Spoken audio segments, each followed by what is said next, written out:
예수의 빛이 비추는 귀한 시간 되기를 원합니다.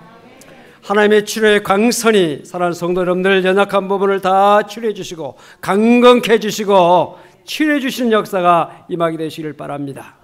우리 하나님은 오늘도 살아계셔서 우리 가운데 임재하시고 역사하심을 계심을 믿으시기 바랍니다. 오늘 본문 말씀 중심에서 하나님의 때라는 제목으로 말씀을 나누고자 합니다. 범사에 기한이 있고 천하만사가 다 때가 있다. 전도서 3장에 말씀하고 있습니다. 이 성경의 때, 즉 시간에 대한 언급이 여러 가지 표현으로 되어 있습니다. 창세기 1장 1절에 태초에 하나님이 천지를 창조하시니라. 태초라고 하는 말씀, 시간에 대한 언급입니다. 또한 말세 고통하는 때가 이를 것이다. 말세라고 하는 말도 시간에 대한 말씀이죠. 때가 차고 하나님 나라가 가까웠다. 예수님이 직접 하신 말씀인데 거기에도 때에 대한 언급이 되어 있습니다. 철을 따라 열매를 맺으며, 이 말 철이라고 하는 말도 때에 대한, 시간에 대한 언급입니다. 끝날이 내 앞에 이르렀다 할 때 이 끝날도 시간에 대한 언급입니다. 기한 전에 떨어지지 않게 하신다라고 하는 말씀도 역시 시간에 대한 언급입니다. 여기에 나타난 시간들은 모두 다 하나님의 시간들입니다. 여러분, 하나님의 시간만 있는 것이 아니라 인간의 시간도 있습니다. 미국의 명문 예일 대학에서 원자물리학 박사학위를 받고 나노 분야 세계 권위자인 서울대 물리천문학부 재원호 교수가 있는데, 그는 과학 창세기의 우주를 만나다라는 책을 썼습니다. 그 책에 의하면 그 책에서 하나님의 시간과 인간의 시간을 이야기하고 있습니다. 그는 그 책에서 하나님께서 창조하신 우주 만물을 시간과 공간과 물질로 분류하고 있습니다. 창세기 1장 1절 태초에 하나님이 천지를 창조하시니라, 이 말씀을 태초를 시간으로, 그리고 하늘을 공간으로, 땅을 물질로 해석하고 있습니다. 그래서 태초는 시간, 천, 하늘은 공간, 지, 땅은 물질, 이렇게 말하고 있습니다. 그는 하나님만이 시간을 마음대로 움직일 수 있는 분이다. 디자인할 수 있는 분이라고 표현하고 있습니다. 그는 근거 말씀으로 베드로후서 3장 8절을 말씀하고 있습니다. 우리 같이 말씀을 읽겠습니다. 사랑하는 자들아, 주께는 하루가 1000년 같고 1000년이 하루 같다는 이 한 가지를 잊지 말라. 하나님께 있어서는 1000년이 하루일 수 있고 또 하루가 1000년 같을 수 있다 라는 말씀이죠. 그는 성경에 인간의 상식을 벗어난 하나님의 시간을 소개하고 있습니다. 예를 들면 열왕기하 20장에 히스기야 왕이 병이 들었을 때 하나님께서 이사야 선지자를 보내서 말씀을 하십니다. 내 집을 정리하라. 내가 죽고 살지 못하리라. 죽음을 예고하셨습니다. 이사야 선지자로부터 이 말을 들은 히스기야 왕이 침상에 누운 채 벽을 향하여 얼굴을 향하고 통곡하면서 하나님 앞에 눈물로 생명의 연장을 기도했습니다. 그때 하나님은 그 기도를 들으시고 이사야 선지자를 다시 보내서 말씀하셨습니다. 이런 말씀이죠. 내가 너의 기도를 들었다. 내 눈물을 보았다. 너를 낫게 할 것이다. 내가 3일 만에 성전에 올라갈 것이고 너의 날을 15년을 더할 것이다. 너와 이 성을 아수르 왕의 손에서 구원해 줄 것이다. 복된 말씀을 주셨습니다. 하나님은 우리의 기도를 들으시고 우리의 눈물을 보신다는 것이죠. 오늘도 눈물로 기도하며 하나님 전에 나와서 믿음으로 찬양하는 여러분들의 찬양, 여러분의 기도, 여러분의 예배를 드리는 모든 정성을 살피시고 계시고 은혜와 복을 준비하신다, 예비하신다, 내려주신다는 사실을 기억하시길 바랍니다. 그때 히스기야 왕이 징표를 구합니다. 이 하나님의 말씀을 내게 주셨는데 그 말씀이 진정한 하나님의 축복의 말씀으로 이루어질 줄을 징표를 보여주십시오 라고 말합니다. 그때 하나님께서 이사야 선지자를 통해서 주신 징표가 뭐냐? 해 그림자가 뒤로 15도를 물러간 것입니다. 다시 말하면 시간을 거꾸로 가게 하신 것입니다. 그런가 하면 여호수아서 10장을 보면 태양이 기브온 위에 머물고 달이 아연 골짜기에 머물렀다는 말씀이 나오고 있는데 여기서는 하나님께서 시간을 멈추게 하신 것입니다. 시간은 하나님께 있어서는 하루를 천년같이 이렇게 늘리기도 하시고 천년을 하루처럼 줄이기도 하시고 뒤로 물러가기도 하시고 거꾸로 가게 하신 것이죠. 멈추기도 하시는 하나님.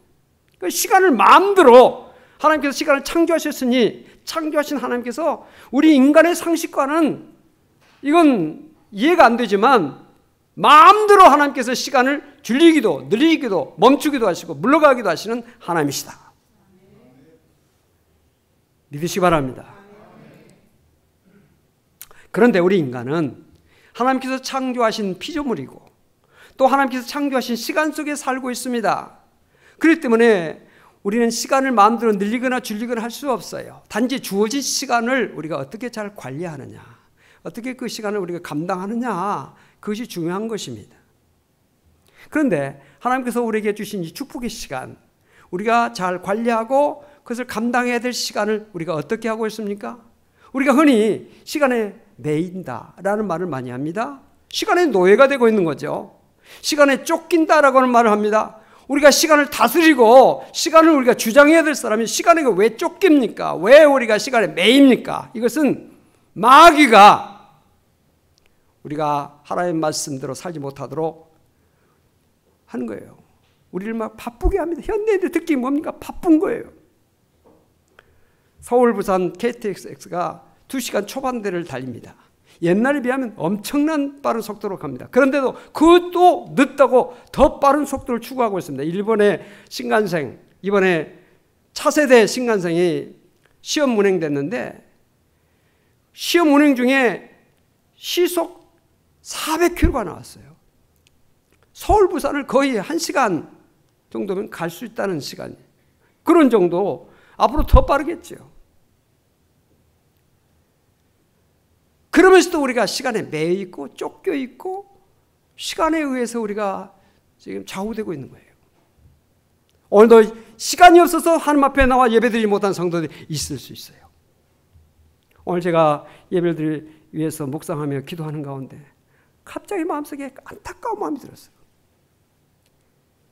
코로나19의 상황 속에서 우리가 어쩔 수 없어서 예배를 하나님 앞에 나와 드리지 못하고 영상을 통해서 비대면 예배로 정말 우리가 예배를 드리고 있는 가운데 이제 사회적 거리가 1차로 지금 완화된 상태에서 하나님 앞에 나와서 예배드릴 수 있는 그런 환경이 왔음에도 불구하고 이 귀한 시간에 하나님 앞에 나오지 않고 세상으로 나갈 사람들이 많이 있는 거예요. 부득히 몸이 아파서 부득이한 그런 일 때문에 나오지 못했다면 하나님께서도 아시고 살피시겠지만 충분히 하나님 앞에 나와 예배드릴 수 있고 충분히 하나님 앞에 나와서 기도할 수 있는 그런 모든 조건이 허락됨에도 불구하고 하나님 앞에 나오지 못하고 있는 사람들이 있다는 생각하니까 마음이 무너지는 거예요.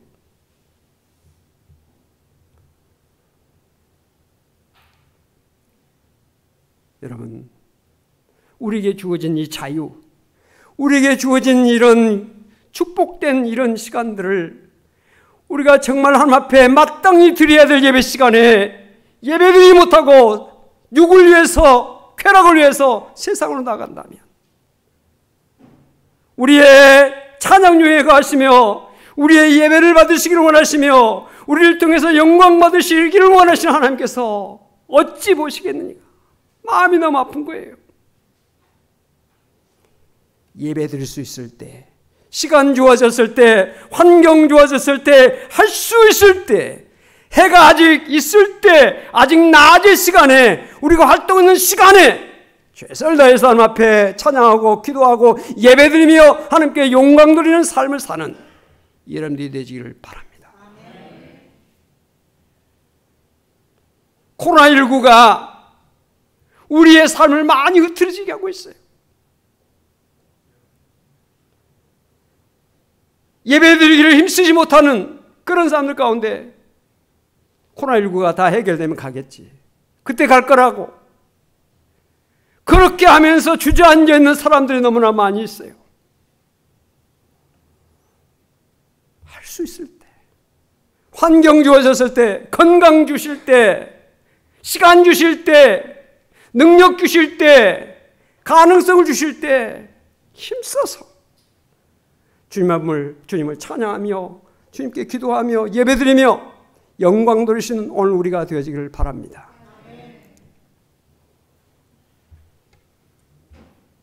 자, 하나님의 때가 있고 인간의 때가 있어요. 예수님의 때 있어요. 우리가 요한복음 2장을 보면 예수님께서 자신의 때에 대한 말씀을 하신 적이 있어요. 가나 혼인잔치에 포도주가 떨어졌을 때 예수님의 어머니가 초청받아서 그곳에서 친척집이기 때문에 가서 일을 보고 있다가 그 상황을 알게 됐어요. 그래서 예수님께 그 내용을 이야기합니다. 포도주가 떨어졌다. 그때 예수님께서 하신 말씀이 뭡니까? 내 때가 아직 이르지 아니했다 라는 말씀을 하셨습니다.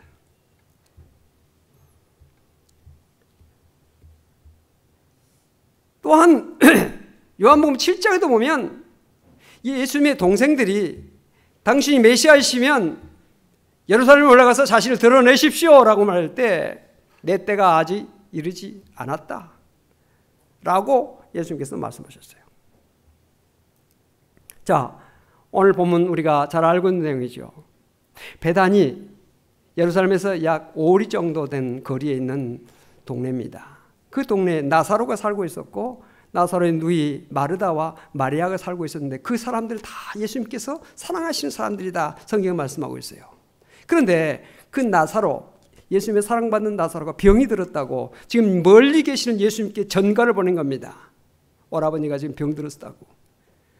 뭐 감기 정도 들었겠어요? 감기 정도 들었으면 연락도 안 하죠. 여기에 병은 중병이라는 뜻이죠. 생명이 유독하다는 뜻이에요. 그러면 그 말씀을 전해드는 예수님께서 그러냐고 빨리 가자고 라고 제자들 제쪽에서 베다니로 가셨어야 옳습니다. 그런데 예수님께서 어찌하셨습니까?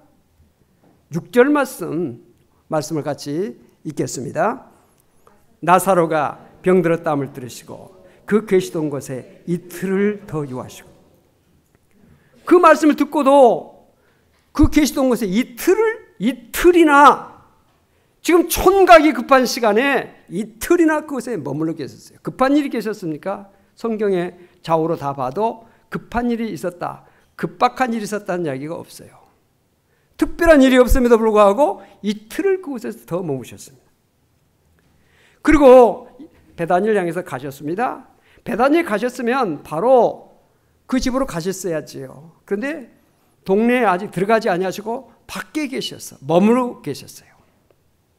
마르다가 영접하러 나가서 예수님 영접했는데 또 마르다가 마리아를 또 부릅니다. 집에 있는 마리아를 불러서 마리아가 또 왔는데도 불구하고 여전히 마르다가 예수님을 맞이하던 그 장소에 예수님께서 계셨다라는 말씀이 있어요.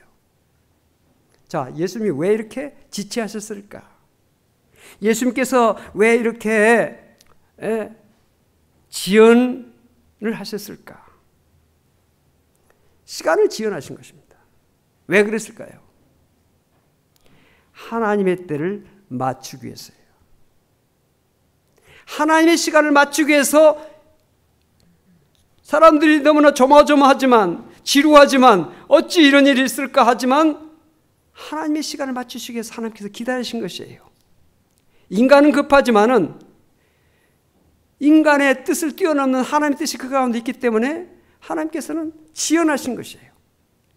여러분들 물질적으로 지금 급한 사람도 있고요. 건강의 문제로 지금 급한 사람도 있고요. 우리 인간적인 삶은 굉장히 급한데 그것이 빨리 지금 이루어지지 않는 경우도 있어요. 왜 그랬을까요? 하나님의 때가 아직 안 됐기 때문에 하나님께서 지금 때를 지금 맞추시고 계시다는 사실. 우리는 내 시간을 맞추려 하지 말고 하나님의 뜻에 맞추는 그런 삶의 자세를 가져야 될 줄로 믿습니다. 자, 그러면 하나님의 때는 뭘 의미할까? 이 하나님의 때라고 하는 것이 어떤 의미가 있을까요? 첫째는 하나님의 때는 하나님의 영광을 나타내는 때예요.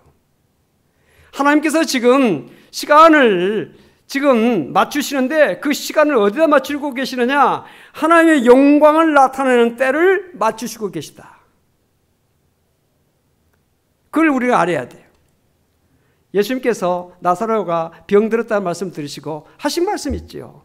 무슨 말씀 하셨습니까? 4절 말씀. 우리 같이 읽겠습니다.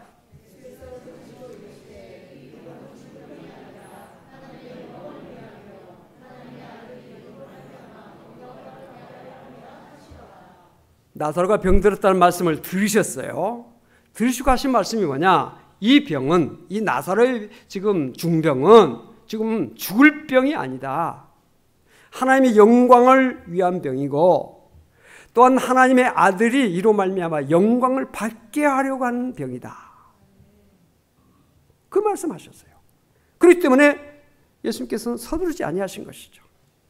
왜? 하나님의 영광이 극도로 나타날, 하나님의 영광이 나타날 그 타이밍을 주님께서는 맞추신 것이에요. 여러분, 예수님의 삶은 철저하게 하나님의 영광을 위한 삶이었던 사실을 성경을 통해서 우리는 알 수 있습니다. 예수님께서 태어나실 때의 모습을 보십시오. 예수님께서 태어나셨을 때 어떻게 됐습니까? 지극히 높으신 하나님께는 영광이요, 땅에서는 하나님 기뻐하신 자에게 평화로다. 하나님께 영광이 됐어요. 예수님께서 돌아가실 때 어찌했습니까? 이 모든 것을 지켜보고 있던 백부장이 뭐라고 말했습니까? 하나님께 영광을 돌려드리며 이 사람은 정녕 의인이었도다 라고 고백했습니다. 그러니까 예수님의 태어나심도 하나님의 영광, 예수님의 돌아가신 것도 하나님의 영광이었어요. 또 그의 생애는 어찌하셨습니까? 예수님께서 수많은 병자들을 고치셨습니다. 많은 기적을 행하셨습니다. 빵 5개와 물고기 2마리로 5,000명, 또 무리를 걸으시고 광풍을 잔잔케 하시고 놀라운 역사를 많이 행하셨는데 그 모든 기적, 그 모든 그런 놀라운 일들을 행하시고 난 다음에 후렴처럼 붙는 것이 있는데 뭐냐?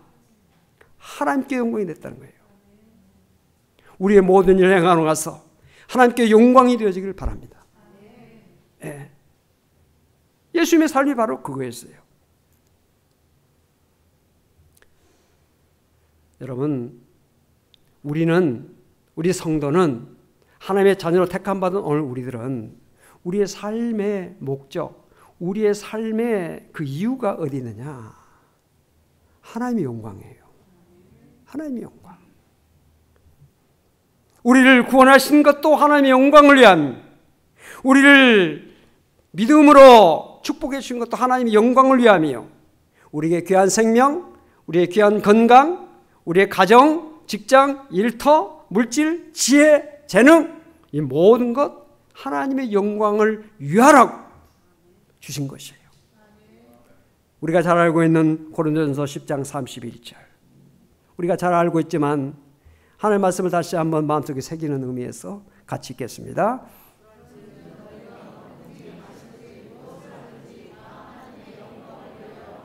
예, 무엇을 하든지, 먹든지 마시든지 잠을 자든지 길을 가든지 사업을 하든지 직장생활을 하든지 무엇을 하든지 다 하나님의 영광을 위하여 하라.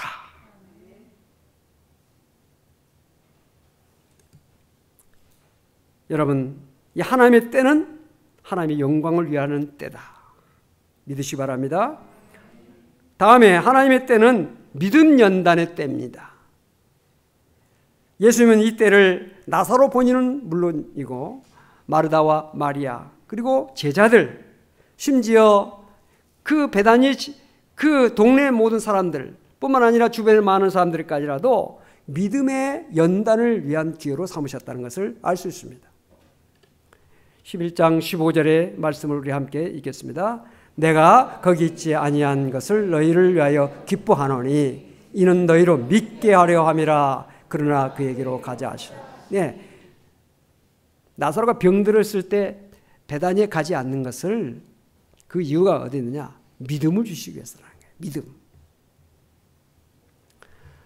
그 당시 사람들은 예수님을 병자들을 고칠 수 있는 능력의 소유자라 그렇게 알고 있었어요.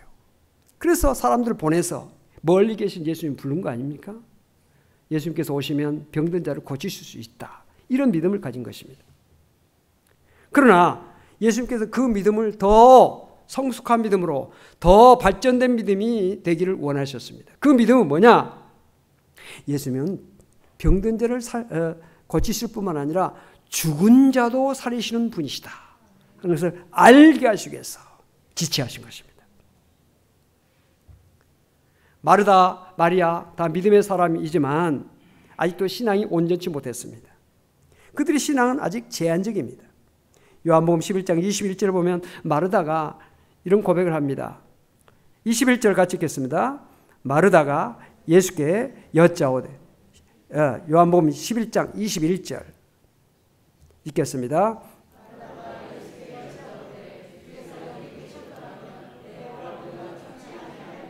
네. 나사로가 병들어 아직 살아있을 동안에 예수님께서 베다니에 오셨더라면 우리 오라버니가 죽지 않았을 텐데 예수님께서 오시지 않았으니 죽었다는 것이에요.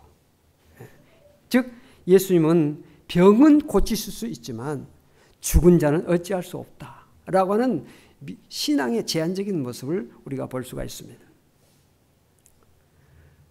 언니보다도 믿음이 좋다고 우리가 지금 생각하고 있는 마리아도 비슷해요. 마리아가 한 말을 볼까요? 32절 말씀. 우리 같이 읽겠습니다.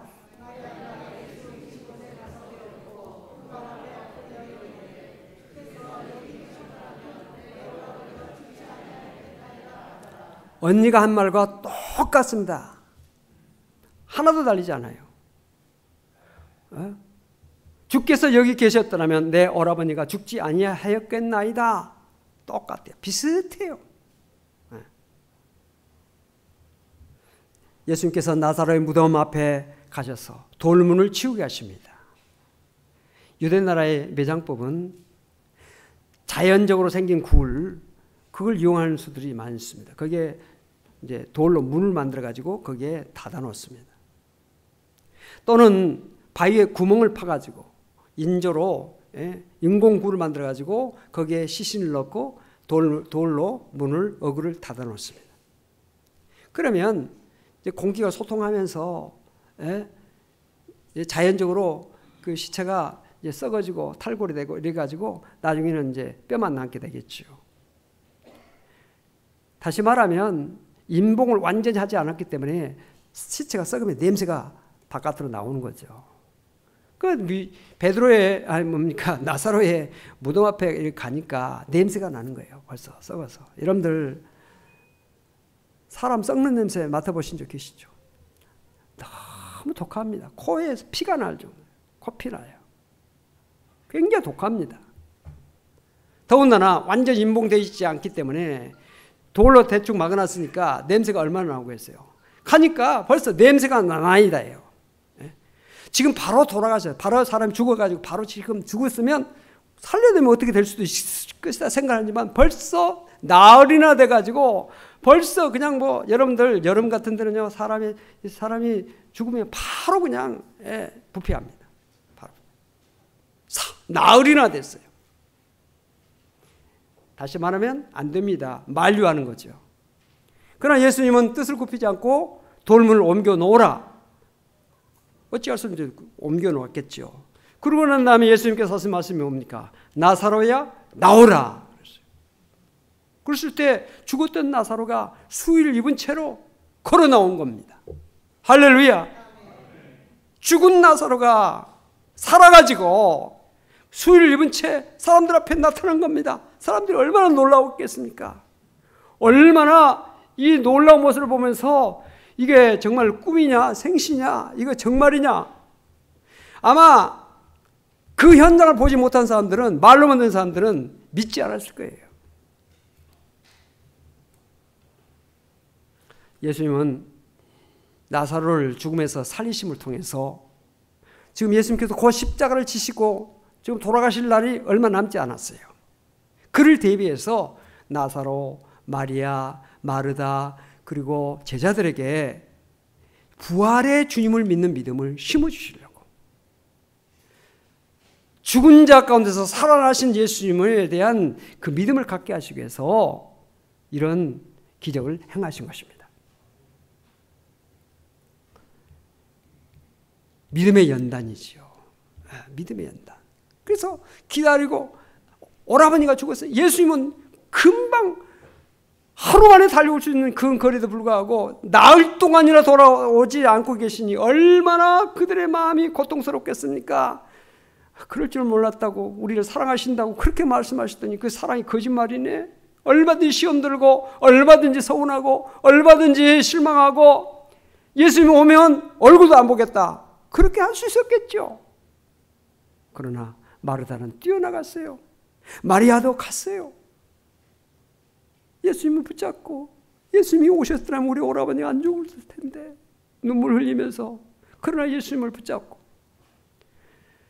여러분, 믿음의 연단, 믿음의 연단은 금방 이루어지는 거 아닙니다. 인내가 필요해요. 인내.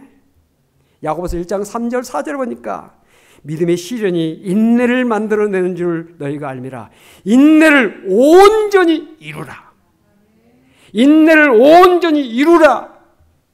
100번 참다가 한 번 못 참으면 인내가 아니에요. 끝까지 참는 거예요. 그게 진정한 인내예요. 오래 참으라. 믿음은요, 참는 데서 생기는 거예요. 교회 생활하다가, 믿음 생활하다가 여러분들 실망할 일들이 많이 있을 거예요. 참는 거예요. 길이 참으라. 성경이 길이 참으라. 인내를 온전히 이루라. 이런 너희로 온전하고 구비하여 조금도 부족함이 없게 하려 함이라.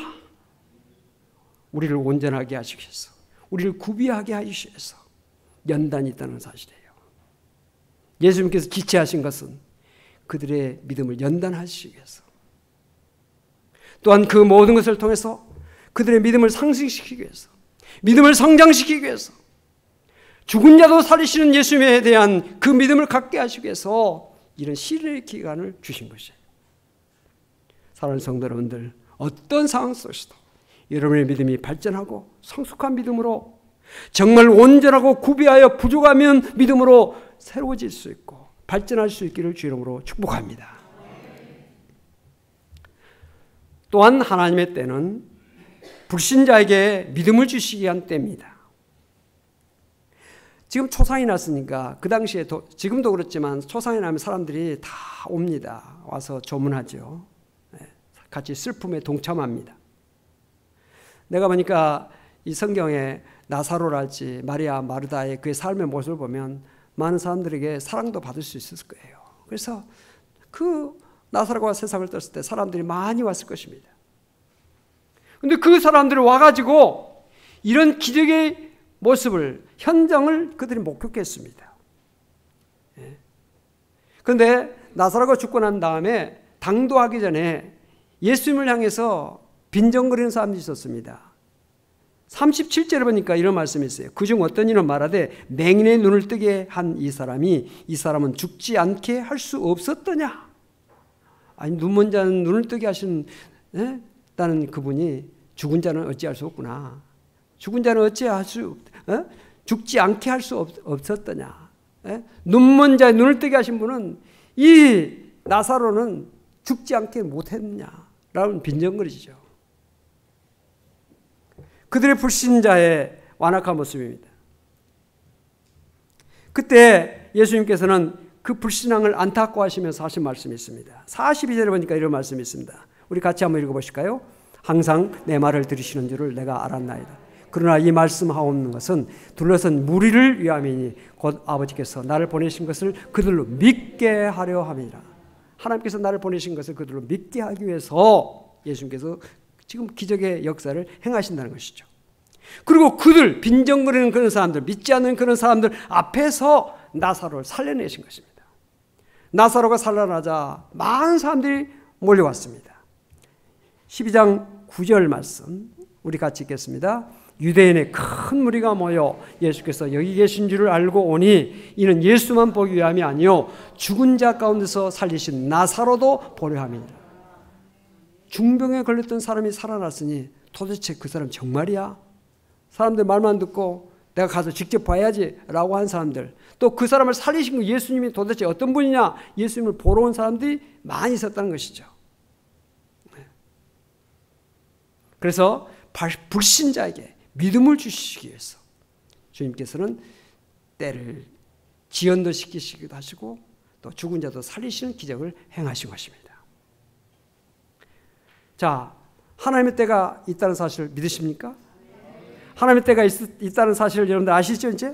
네. 자, 알고 있는 하나님의 때를 믿는 오늘 우리들, 하나님의 때를 아는 오늘 우리들은 어떤 삶의 자세를 가지고 살아야 될 것인가? 하나님의 영광을 나타내는 때를 바라보고 인내하고, 인내가 필요해요. 나는 급하지만 하나님의 영광을 위한 때에 그때가 분명히 있다. 하나님의 영광의 때가 분명히 있다는 사실을, 하나님의 때가 있다는 사실을 우리는 기억해야 돼요. 로마서 8장 28절에 우리가 알거니와 하나님을 사랑한 자 곧 그 뜻대로 부심을 입은 자들에게는 모든 것이 합력하여 선을 이루느니라. 합력과 일성을 이루시는 하나님에 대한 믿음을 굳게 여러분들이 가질 수 있기를 바랍니다. 갈라디아서 6장 9절에 우리가 선을 행하되 낙심하지 말지니 포기하지 아니하면 때가 이름에 거두리라. 예? 낙심하지 말라는 거예요. 힘들고 어려운 일이 닥쳐올지라도 낙심하지 말고 포기하지 말고 기다리면 하나님께서 열매를 거두게 하실 때가 온다는 사실이에요. 우리가 잘 알고 있는 시편 126편 6절에 있는 말씀 우리 같이 한번 읽겠습니다. 울며 씨를 뿌리러 나가는 자는 반드시 기쁨으로 그 곡식단을 가지고 돌아오리로다. 아멘. 울며, 고통스러우니까 눈물이 나겠죠. 울면서 씨를 뿌리는 자, 오늘도 주의 전에 눈물로 나와서 씨를 뿌리는, 믿음의 씨앗을 심고 뿌리는 성도들이 계실 것입니다. 기쁨으로 거둘 날이 온다. 지금 나는 힘들고 어렵고 고통스럽고 정말 밑바닥 같은 그런 삶을 처절하게 살고 있지만 하나님께서 나를 높여주실 때가 온다. 하나님께서 나를 진도에서 일으키실 때가 온다. 이 믿음을 가질 수 있기를 바랍니다. 여러분, 하나님은 공평하신 하나님, 우리의 눈물과 우리의 기도와 우리의 믿음의 고백을 한마디도 땅에 떨어지지 아니하시고 다 하나님께서 보시고 기억하시고 눈물을 담으시고 기도를 들으신 하나님께서 어찌 만물의 여김을 받지 아니하시는 하나님께서 우리가 하나님의 때, 하나님의 날에, 마지막 날에 하나님 앞에 섰을 때, 아, 그렇구나, 내가 알지 못했던 것을 이제 알게 됐구나 하는 때가 분명히 올 것을, 어떤 사람은 알지 못하고 탄식하는 사람이 있는가 하면 역시 하나님은 공평하신 하나님이요, 역시 하나님은 위대하신 하나님이요, 영광 받으실 하나님이요, 영광과 찬송과 존귀를 세세 무궁토록 받으시기에 합당하신 하나님이시라는 사실을 알면서 하나님 앞에 영광 돌리는 그날이 분명히 온다는 사실, 우리는 그날을 바라보면서 내 인간의 시간, 인간의 때 때문에 낙심하거나 탄식하거나 원망하거나 불평하거나 절망하지 말고 하나님의 때가 분명히 있다. 하나님께서 영광 받으실 때가 분명히 있다는 사실을 기억하시고 인내하시되 온전히 인내하심으로 복된 날, 하나님께 영광 돌리는 그날을 여러분들이 맞이하고 더 큰 영광을 앞을 하나님을 기쁘시게 하는 여러분들이 되시기를 주 이름으로 간절히 축복합니다. 코로나19 때문에 많이 힘들어하시고 코로나19보다도 더 힘든 어려운 가운데 있는 분들도 계세요. 그러나 믿음으로 인내하시고 믿음으로 나가시면 반드시 기쁨의 날이 올 것입니다. 이 축복의 날이 여러분들에게 함께 하심을 여러분들이 분명히 알고 믿음으로 담대하게 여름을 이기고, 우리가 아까 찬송할 때 박수도 치셨습니다. 죄에서 자유함을 얻게 하면 찬송하면서 박수를 쳤습니다. 이겨야 돼요. 이겨야 돼요. 절대로 마귀, 악한 사탄 마귀는 우리를 근심하게 합니다. 우리를 고통스럽게 합니다. 우리를 망하게 합니다. 그러나 성령께서는 우리에게 기쁨을 주고 소망을 주고 믿음을 주시는 것입니다. 육의 생각은 사망이요 영의 생각은 생명과 평안이다. 믿음으로 승리하는 성도 되시길 바랍니다. 하나님께 영광 돌려드리는 여러분의 믿음의 모습을 하나님 앞에 아름답게 보여드리는 여러분들의 삶이 되어지기를 주의 이름으로 축복합니다. 기도하시겠습니다. 하나님 감사합니다. 인간의 때가 있는가 하면 하나님의 때가 분명히 있다는 사실을 다시 한번 깨닫게 하심을 감사합니다. 인간의 때 때문에 우리가 낙심하고 우리가 근심하고 슬퍼할 때가 많이 있습니다. 그러나 영광스러운 하나님의 때가 분명히 있음을 알고 인내하며 온전히 구비하여 하나님 앞에 정말 더 큰 영광 돌릴 수 있는 그 소망을 가지고 날마다 환경 속에서 믿음으로 하나님 앞에 나아가는 저희들 되시도록 도와주시옵소서. 질병으로 인하여 고통하는 사람들, 여러 가지 물질, 가정, 또한 사업, 직장, 삶의 자리에서 힘들어하고 있는 성도들이 있습니다. 결코 낙심하지 말고 소망을 가지고 믿음을 가지고 우리 하나님, 공평하신 하나님, 우리 하나님의 능력을 바라보며 날마다 믿음으로 나가는 저희들 되시도록 도와주시옵소서. 한 사람도 믿음의 후퇴를 한 자 없게 해주시고 믿음의 발전을 이루는 우리 모든 성도가 되게 하여 주시옵소서. 감사드리며 예수 그리스도로 간절히 기도하옵나이다. 아멘. 매일 기쁘게